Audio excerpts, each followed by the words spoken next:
Hello everyone, this is Larry Robertson with Aeon Invent. And Andrew Boji with All Product Design. We want to explain to the inquiring minds out there as to why we launched Aeon Invent and what was the motivation behind this business launch.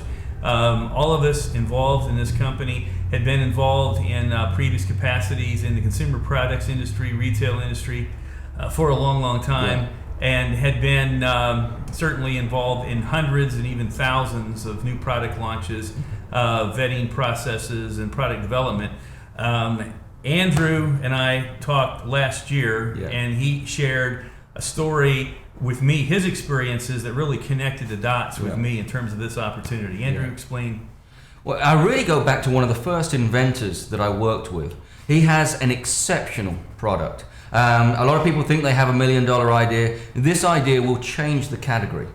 And when this gentleman approached me about helping him go to market with his product, I jumped at the opportunity to help him. And I did a lot of the work pro bono. I just believe in this product. And I really thought this is going to be an easy deal. But this is my first real attempt at trying to help an inventor go to market.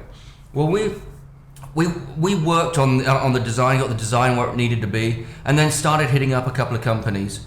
And I was amazed at how we hit walls everywhere we went. How people would try and take advantage, how people would give offers that were completely unrealistic, and still to this day, that inventor hasn't managed to get that product to market. And that was the inspiration for finding out if there's a better way to do this. Since that time, All Product Design have worked with a myriad of different inventors, helping them get their product developed. And it kept grinding on me that all these inventors that we help, not one of them yet has made it to market. And I was starting to feel that All Product Design was, rather than helping people, was part of the problem. Because the problem is that what we're doing is we are helping them get a prototype, and within that area there's a lot of cost, but we're not really solving the problem. We're not actually getting them closer to getting their product sold. So what I did, I brought my team together at All Product Design, and I said, here's the deal. Inventors represent about 10% of our workload. And they're always problematic because there's lots of idiosyncrasies with these different inventions, and everyone's in a whole different area. So there's always a greater cost to us to work with an inventor. And I said it's only 10% of our business. We've got good business working with other CPG companies developing products for them directly. The sensible thing for us to do is walk away from the inventors and just say we're not going to do this anymore. And that made sense. I said, but you know what?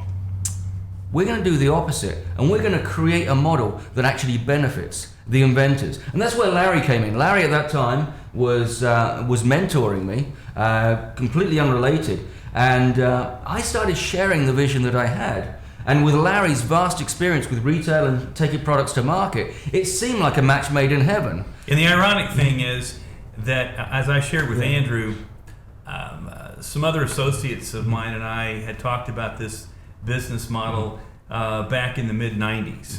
And every time it came up, it ended with us almost banging our heads against the wall saying it's impossible.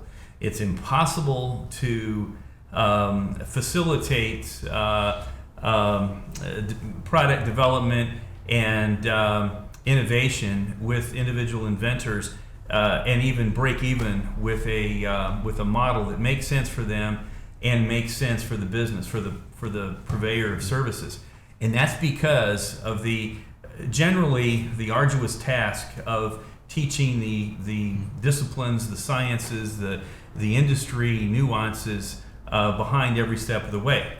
And that was when the light came on, I think, for both of us, where we realized we need to quit focusing on the inventor, focus on the invention, separate the wheat from the chaff as early as possible. For everybody's For everyone's benefit. Especially the inventor in that case. And oftentimes that means telling people what they need to hear rather than what they want to hear. Yes. And doing that in a very compassionate way.